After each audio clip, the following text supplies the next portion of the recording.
Welcome to the Sonic Collective, where music's past meets its future. Join hosts Alan, Scott, and Darren Scott as we explore the albums, artists, and movements that shaped the music we love today. From legendary records and influential musicians to rising artists creating tomorrow's soundtrack, we're passionate about helping music fans discover what matters. While streaming algorithms push what they're paid to promote, we dig deeper, connecting you with the classics you need to revisit and the new artists you need to hear. Rediscover the music that shaped the past. Discover the artists shaping the future. This is the Sonic Collective.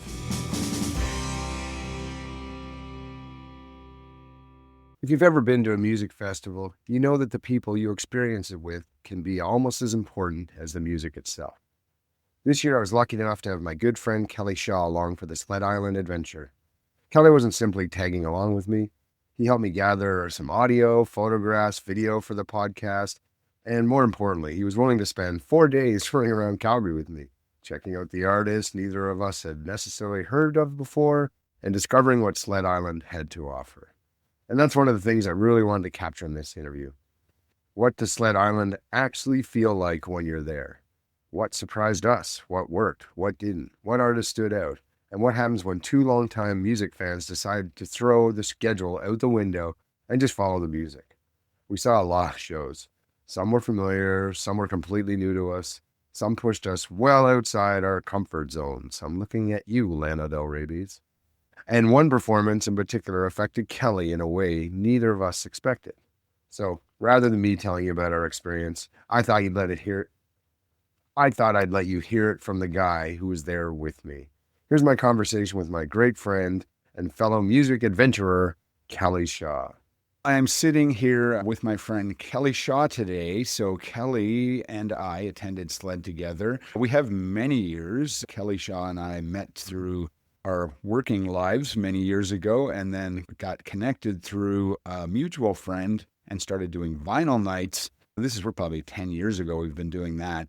And we've just always loved the music, and Kelly and his other friend David Cram and others, we've often gone out to Sled together over the years, but Kelly joined me for the whole duration of Sled this year, and it was amazing. He helped me take some photos. He helped me produce this podcast. So first of all, thanks for that, Kelly, and thanks for being my wingman. It's always more fun to sled with friends. I appreciate that. How you doing today, Kel? I'm doing awesome, and damn happy to be your wingman anytime. The music that you've brought to the team or the group and our vinyl nights and to me has always stunned and amazed me and lasted with me. And the artists and performances we share when we go out to wonderful occasions like Sled are unforgettable. And the vinyl nights are fun, and hey, we don't have to get into the exact age, but let's just say we're a little vintage, but that's great. And maybe a little less vintage, so I think I brought some albums from a slightly different generation into the group, but then you guys have exposed me to lots of good stuff. And that's the beauty of music, man. You go back and it doesn't matter how old you are, you'll never hear it all. You'll never be able to do that. So when you discover new music, it's amazing. So yeah, I seem to miss the zeitgeist all the time. So I'm catching up, and what I love about that is I'll hear music from the 90s, early 2000s, whenever, that I missed along the way. But it's new to me. It's not nostalgic, it's new. And I just dig that so much. And I often bring it to you and you're like, oh yeah, I've known these guys for years or this band for years. But I just love being out of step with it. And Sled really permits that because you don't know what you're going to get there. Yeah. And with that, let's jump into our Sled experience. This is our post. Now we're going back and reflecting. I'd interviewed some artists before. We attended the show, so now we're going to talk about our experience. We spent, I guess, 4 of the 5 days. We didn't go Sunday. Too tired. That was hard. But what's the first thing that comes to mind when you think about this year's Sled Island Festival? The artist that goes by Tiny Wings. When we walked into the Legion there and went upstairs and she was performing, just blew my mind. Her energy, her sound, the vibe she was creating, the crowd that was around her was a highlight for me that night. And I got a chance to talk with her a little bit afterwards. Very welcoming, warm human, open to others. She just embodied Sled to me. Oh, absolutely. And she lives into her name. She was tiny. Oh. And I'll point out too, I think we just talked about introducing new genres, and I would say you probably weren't traditionally more into the hip hop or rap scene in your life. And that was, we were talking about shows that happened at the Legion up and downstairs, and it was all hip hop that night. And yeah, we saw some amazing artists there. Oh, we sure did. And you're right. I don't tune into hip hop every day, but when I get any genre live, I'm full of admiration. I'm all ears. Yeah, exactly. And we talk about a schedule. And I know before I'd interviewed some bands and I wanted to go to some places. So I had sat and designed what events and venues I wanted to go see on Wednesday through Saturday. But what happens when you make a schedule at Sled, Kelly? Well, it goes out the window. You're exactly right. This year, I finally actually made the schedule properly the way their app is designed. And yet it's very hard to live into. It's a guide, but what's really guides you is the flow and the vibe you're in. If you're at the Palomino at one moment, and then maybe you're like, hey, I'm stepping out, I'll go into the church and just see what's happening there. You don't have to know ahead of time. Yeah, absolutely. And the schedule does go out the window. Yeah, of course, we made some of the big acts that we wanted to see, but I think many times it just ended up like, oh, we thought we'd stay somewhere longer, but then we heard, like I remember we're at the Commonwealth, and then all of a sudden we're like, oh, maybe Dickens would have a different type band. And then we just ended up over there, and you kind of just go with the flow. Totally. Unfortunately, we got rained out at Dandy there, but fortunately, we ended up at the Palomino and had a great afternoon there. Fabulous. Yeah, that was true. The Dandy patio on the Saturday. And hey, we live in Calgary, Alberta, and weather can be chaos. It's beautiful living next to the mountains, but they cause chaos on weather. It did rain. We saw Hip Hop Thursday, and then Brock Geiger was going to come on, and yeah, it just downpoured. So you just kind of, you pivot. Absolutely. Yeah, you pivot. Okay, so we're at the events. What do you notice in the crowds and at any venue in Sled? Just what's going on around you when you're at a Sled show? I've listened to your previous work on this awesome fest, and you can't overemphasize the community feel that's in the crowd and in everyone, not just the crowd, in the bands. The bands come to watch each other as much as they come to perform. And you feel that, you see them in the crowd, maybe you get a chance to talk to them. And the vibe in the community is very open. It's very diverse. And they're my people. I wish I could hang in that groovy scene more than 5 days a year. Yeah, I couldn't agree more. And I totally feel the same way. And as mentioned, we're vintage. I think some people might think, oh, music festivals, it's all these young kids with wristbands and raves or big concerts. But it's really not that at all. It's really this very connected community just celebrating music. And one thing I noticed too is, I'll put the question to you. Before this year, how many of the acts did you actually know of when you saw the lineups announced? Probably only Sun Glaciers. I'd never seen them. And still haven't. And that is a very good point, because it's not like I'm going to see the Foo Fighters and Queens of the Stone Age at Edmonton later, and there's other opening bands. You've heard of them all. And it's a big event, and those are cool. Don't get me wrong.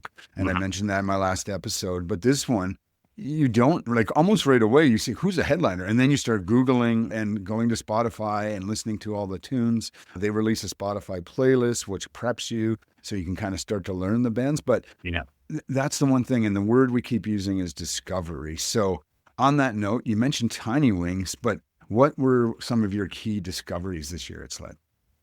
Well, I think the artist that really struck me, I get emotional because she's so beautiful, is Sharon Uda. She performs solo in the church. I call her a revisionist gospel singer, my definition, a queer woman that's Baptist, and everything that she's experienced in her life, she puts into her music so beautifully. And then to see her as part of the clipping performance was just remarkable and just brought home to me how wonderful she is.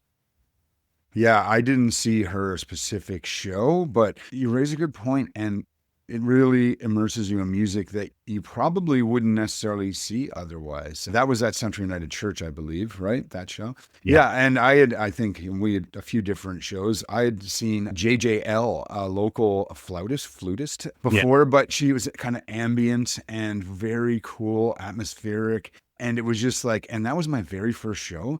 And actually I was kind of like rushing to get downtown to get my band and start the thing. And I was alone that particular time. And I just had a lot going on in life and I was stressed. And I just sat in that church and you see this beautiful ambient artist and it just encompasses you. And you're like, wow, what a way to start Sled. But so back to you. So besides her, who else did you love in Sled? I was really drawn to Dreesus, who was in the Legion after Tiny Wings. What I really loved about his show was his indigenous stance is very forward-looking. It wasn't bitter anger.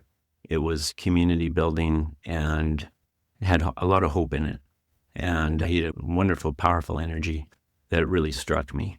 Another artist we saw in the basement of the Palomino, Midnight Peg, and she's just raging, but didn't have a clue exactly what she was raging about, to be honest with you. She was putting it into music. In between songs, she'd chat to the crowd, and she fist pumped me after the show, and just a wonderful, warm, genuine human, just awesome. Yeah, that was a good show. And I think I just said the word show. I think that's probably a good thing. And again, things just happen spontaneously, dynamically. And I remember we were going to the Palomino one night and I was upstairs and I was rushing down to see the Sun Glaciers who were just about to start. But upstairs in the Palomino, Bridgeland, who's actually a local Calgary act. And he was putting on a show like, I'm like, oh my God, like he's jumping around, he's rolling on the floor. And Midnight Peg was doing that too. And it was just like these people are there to bring it. And you might even be in a small club with 40, 50 people, but they are absolutely bringing it. They're not just up there like timidly putting on their set. They're into this. Like it will blow your mind. Yeah, no one phones it in at Sled. It's not some routine thing that they're very dynamic. All these performances are. And you just touched on it. You're like, Midnight Peg came off the stage and fist pumped you. But one other thing is, and we know this is also a festival for the artist, but it's not like they're back in their green rooms or they pull up in their limos and you never see them. Yeah. They're right beside you. They're watching the show. So on that, who are some of the actual acts that you saw or were beside or interacted with during Sled?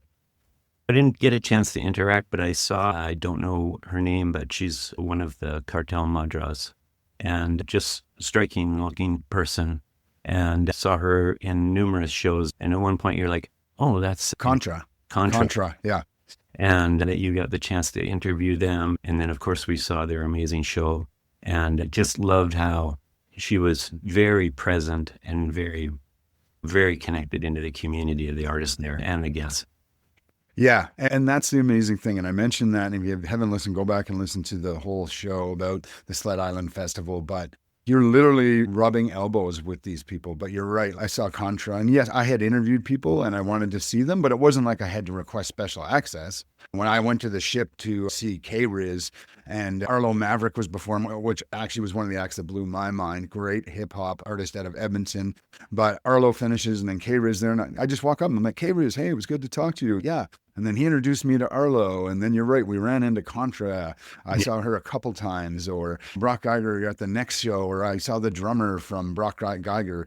And that band, Brock Geiger, and they all switch. They're all in the same bands. There's all these amazing players that actually play in each other's bands too. The Charlie Wayne, the drummer for Black Country New Road, he was standing and watching the show right before they went on the Friday night at the Palace. People were like, oh my God. So can you imagine going, like I mentioned, like Foo Fighters, Queen of Stone Age, and you're watching Queens of the Stone Age open and Dave Grohl's beside you. That's the comparable thing. And maybe they don't have that fame, but who cares? It makes them more real. Oh, absolutely. It's like there's no attitudes. You really just check your attitudes at the door. It's all these artists supporting these artists.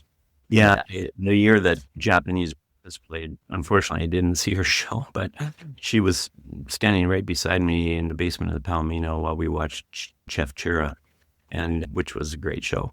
And like, just awesome. Just totally into the show and present. Yeah. She went on 20 minutes later in the Legion. Yeah. You see these artists that now people know their names, but at the time they didn't. And Japanese Breakfast is a great example. I know she did that Sled show. And then I believe it was within the same year, she was on Saturday Night Live as the musical guest. And then her career blew up. And you're really seeing these people before they go. Mm-hmm. So Let's get into the community of it all, because one of my favorite parts of Sled, and we keep talking about it, is just it is such a welcoming, diverse, safe space for everybody. So describe to me your experience with the Sled people. And I mentioned it in my episode. You just said too, these are our people. Who are these people? Great question. I can't describe them because it pigeonholes them. They're out of their cages, is how I put it. And they're free, they're genuine, they're authentic, they're dressed the way they want to be dressed, and they're living into that.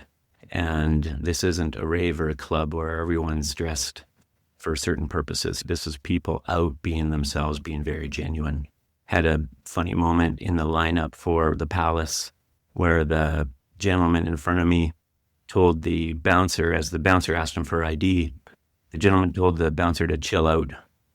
And the bouncer said, dude, I am very chill. This whole festival is very chill.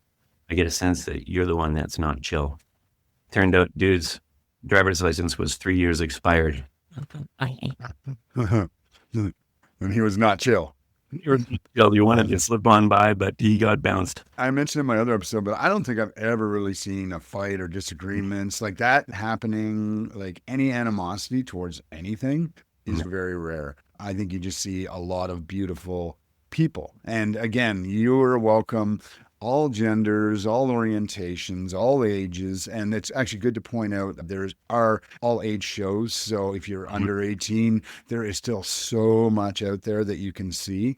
It is just a community that everybody's welcome. And you start to see the familiar faces and people. You just kind of have that like inside, hey, we're all cool here together and enjoying discovering all this music. Yeah, it's just amazing. I had a wonderful exchange with a couple of people that are my vintage, and they were down in the basement of the Palomino, and it was just punk time. And I asked them, like, what, is your kid in the band or something? And they're like, no, we just bought a day pass for the Palomino. We've always wanted to check out Sled. And get chatting with them. Their main source of music is CKUA. And yet they totally enjoyed the Sled experience. I had the earbuds in, but yeah, it felt great to help welcome them into the community of Sled. Yeah, and CKUA is an Alberta-based, all over Alberta, I would say, adult contemporary, but they always have good music, but not necessarily pushing into alternative. That's more CJSW here in Calgary, the university station. Yeah. But yeah, supporters, and actually ran into Joni, who was I think, marketing at CJSW, and now just started at CKUA, and just a beautiful person and soul. Awesome. I got to know Joni through New Craft Spirits, my distillery sponsored show on CJSW, but you just have these crazy conversations, interactions with people that maybe you've seen before, but you all of a sudden bond over this appreciation of this great music festival. So next, I want to get into a little bit, and not that we want to speak negative of any band. There's no negativity. It's all positive vibes. But sometimes you are put in a situation where you're seeing genres or types of acts or artists that maybe aren't really your jam. Maybe tell me about one or two of those artists. You're like, okay, maybe not my jam, but I appreciate the moment. What would that be for you? Like, it's not my jam, but it was a wonderful way to start the fest. And that was Lana Del Rey's. And that's when I entered the fest with you, buddy. And performance art of the highest order, she's out to get you, and she's pretty good at it, but not my jam, and not something I'd return to, not something I'd listen to from any service, but full of respect and admiration. She is putting it out there, putting everything she's got into her show, and emblematic of Sled to me, a great way to kick off the fest. Yeah, just before she went on, I was say his name right, but Ekthros. And this was on the Commonwealth on the Thursday night. And it was kind of noise, industrial, very dark, deep music. But both of them, and Ekthros, he had his whole thing around, he was Indigenous. And they were showing images of residential schools and noise and distortion. And he was screaming. And it was just like, it just brought forward crazy emotions. And again, yeah, I don't know if I could put that on and go jogging to it, but to me, that was art. That was a painting. And same as Lana Del Rey's, she was the same thing. She was jumping around the stage, and sometimes they're screeching. And actually, I may want to make sure you have some earbuds for some of these and ear protection. Yeah. And again, maybe not our jam, but wow, what a piece of art they put on. And again, you would probably not pay to go see that, but because you're just kind of going with the flow, you get to experience it and see this person's art. And that was another one. Lana Del Rey was standing right beside me watching Ekthros in the beginning, and it was just cool. And I could see her get into it. And then she got up on the stage, and I'm like, yeah, you're literally rubbing elbows again. But I think you just have to open yourself up, and yeah, you try it for a bit and then move on to maybe find something a little more in your mainstream. But yeah, that was an interesting act for sure. I knew you were going to say that, but let's talk about the venues. So I guess if you could tell people anything about the venues you're seeing Sled in, what would that be? They're all awesome, and I really appreciate that they're able to help host Sled. And I hope and pray they remain viable to build the diversity in the city of places to go and the shows that you can see. Of course, Palomino is ground zero, and it's familiar to me in and out of Sled. But places like Dickens that are so dedicated are awesome. I really like the feel of Commonwealth. I always enjoy being there. I think the church is remarkable. The Palace is a go-to year-round. They put on a lot of great shows. But what always strikes me is the Legion, because the Legion has a certain stance on the world, and yet it welcomes in this tremendous diversity of artists, and people just bring it right there. And that's just I just love that. I think going into the number one Legion and feeling the energy that can be achieved in there is absolutely remarkable. Yeah, that is actually an interesting note on the Legion. And I think, wow, you're right. What a cool way for a place like that to pivot. The Legion number one is right downtown Calgary. It's, I don't know, 100 years. I don't know how old it is. It's been around a long time. Yeah. But probably they were having trouble keeping it and drawing in income. And now they welcome bands a lot, especially during Sled, but other times of years you can go and see acts in the Legion. Mm-hmm. And it's exactly what you picture. And the bartenders are still the Legion bartenders. Like, oh, there's Dorothy. She's been here for 47 years. But she's serving this beautiful trans woman at the same time as a punk. And it's so cool. These venues are very unique, and it's not, if you haven't attended and you're thinking, oh, it's these big organized clubs and they're all new and modern. No, you're in literally a basement of the Palomino, and I'm sure it's safe, but you're probably taking your life in your hands at any given moment in that basement. And the Ship and Anchor, anybody that's been to Calgary, we just call it the Ship, but a long time establishment. And you'd be surprised. You're like, what do they put bands here? But they have a little stage in the pub, and it just rocks in there. And awesome. Yeah, so many cool venues. And I got told a lot about Loophole and Blocks Art Center. There's these very safe, creative spaces in Calgary for those bands. I thought that was cool. Yeah. So you mentioned some artists. What surprised you about Sled this year? And not necessarily an artist. Did you meet somebody, the acoustics, or there was just a moment that just surprised you? Calgary was alive inside and out of Sled over the weekend. We had beautiful, warm summer nights, and moving between venues, there was people everywhere. So it was just wonderful to know that the Sled crowd totally intermingled with a vibrant Calgary.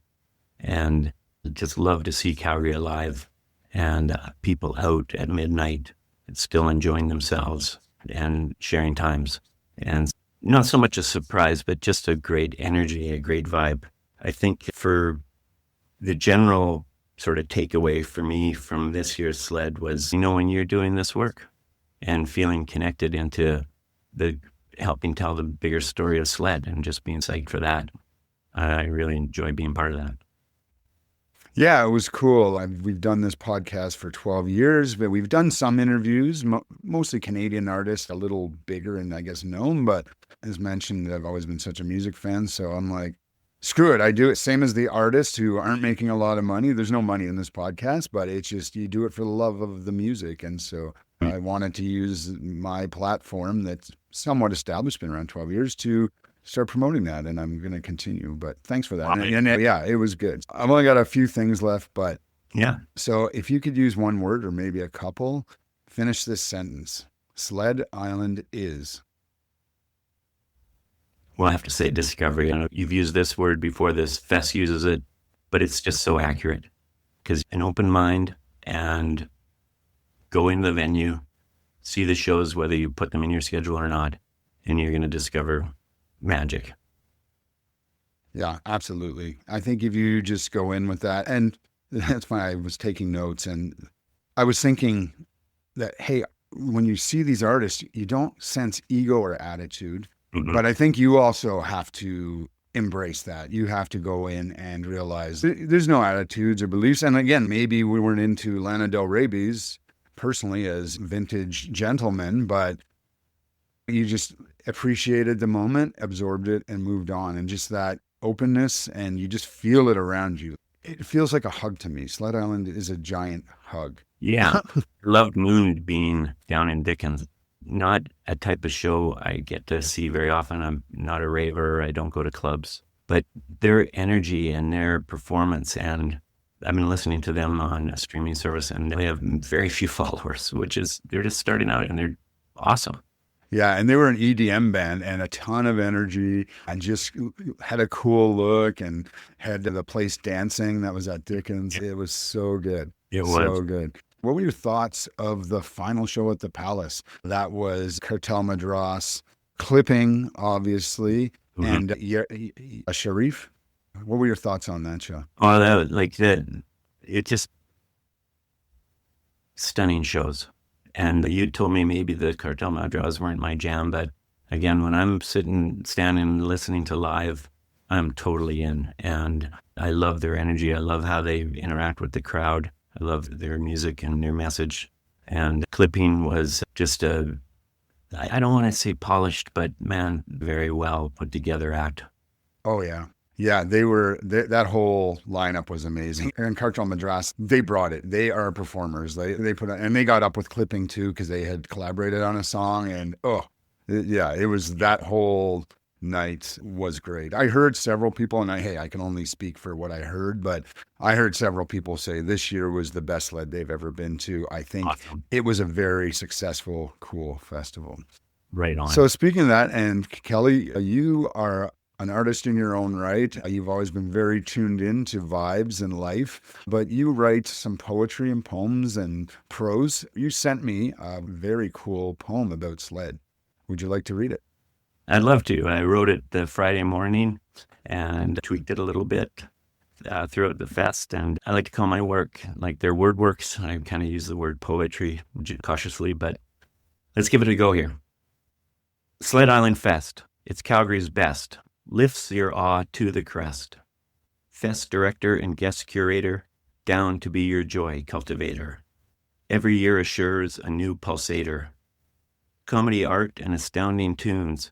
Line up so large the schedule's in runes. The best time of all your moons. So many bands, shows, and venues. Beg you forgo your sensible shoes. Gotta look cool at United Pews. Treads and hipster cycles get you around. Any direction you're wonder-bound. The community feel will astound. Patrons diverse, inclusive, all ages. Tribes of all stripes keen for stages. Everyone free from their cages. Artists and genres across the spectrum. Some will blast and some will hum. Either way your soul they'll plumb. So bring your curiosity, its discovery, enriching your performance art history. Sled's goodness no longer a mystery. Sled Island Fest, it's Calgary's best. My love confessed. Nailed it. I couldn't have said it. When you sent me that, I'm like, it's good use of words. And if you've been to the festival, it pulls from all the venues and all the places. Kelly, well written. Kelly, thanks so much for being my wingman. Thanks for helping me with all this. I look forward to many more great years of concerts and sleds with you. Thank you. But yeah, thanks for everything, man. And any final words? Just shout out to everyone that brings Sled to us. They're amazing. The full-timers, the volunteers, just a huge shout out to them. Yeah, and this is a festival that needs donations. So if you love music and you have the ability to support local music and sled in any way you can, because we have such a vibrant community and all we want to do is grow this community. And trust me, if you come out and in the crowd, you'll get that community hug I was talking about, and you'll understand why sled is so great. With that, thanks so much for joining me today, Kelly, and I'll see you soon, my brother. I love you very much. Love you too, man. Thank you. Wow, thanks a lot. In a lot of ways, this conversation brings the Sled Island project full circle for me. I went into this series wanting to understand Sled Island better. I wanted to talk to the artists. I wanted to hear from the fans. I wanted to experience the festival as a music fan and as someone covering the event for the Sonic Collective for the first time. I came away with something I really wasn't expecting, a much deeper appreciation for the music being made right here in Alberta. Throughout this series, we've heard from artists including Brock Geiger, Evan Resnick from Sun Glaciers, K-Riz and the Family, K-Riz, Contra and Eboshi from Cartel Madras, and others. We've talked about the history of Sled Island in the previous episode, Sled Island, the festival that changed Calgary music. We've heard from Kelly Shaw about experiencing the festival alongside me. We heard from Ben Leon, who has been connected to Sled Island since the very first festival, and his teenager Basil, who gave us the perspective of a younger generation of music fans, and Arlo Maverick. The Sled Island series may be coming to an end, but the journey is not. I'm going to continue exploring Alberta's alternative music scene, talking with the artists, the musicians, the producers, promoters, and other people who are helping make this such an interesting place to create music. There are so many stories here, so many artists, and frankly, far too much great music for me to stop now. So if you've enjoyed the Sled Island series, I hope you'll stick around. And if you haven't listened to the earlier episodes yet, go back and check them out. Start with Sled Island, the festival that changed Calgary music. Then explore the artist interviews and the conversations with Kelly, Ben and Basil, and Arlo Maverick. Taken together, they're really one big story. A story about a festival. A story about a music community. And for me anyway, a story about rediscovering why I love doing this podcast in the first place. Thank you to every artist who let me into their world. Thank you to everyone who sat down for an interview. Thank you to Kelly for spending 4 crazy days running around Calgary with me. Thank you to Ben and Basil for sharing their perspective. Thank you to Arlo for being the first artist to officially join me on this new chapter. And thank you to Sled Island, the volunteers, the venues, the sponsors, and to everyone who makes this festival possible. Most importantly, thank you to the people who actually go out and support live music. Please go. Because that's where all of this starts. Don't just listen to your favorite artist. Go see them. Buy their record, buy the shirts, tell a friend, support the venue, support the festival. And if you discover an artist you've never heard before, give them a chance. You never know. They might become your next favorite band. I'm Darren Scott. This has been the Sonic Collective. Thanks for listening. Thanks for listening to the Sonic Collective. If you enjoyed this episode, help us keep great music alive by subscribing, leaving a review, and sharing the show with a fellow music fan.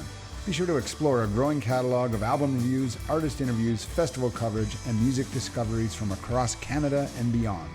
The theme music for the Sonic Collective is Dust by Léger Gantique from Calgary. Our thanks to the band for letting us use and feature their music. Be sure to check them out. Until next time, keep listening, keep discovering, and keep the conversation going. This is the Sonic Collective signing off.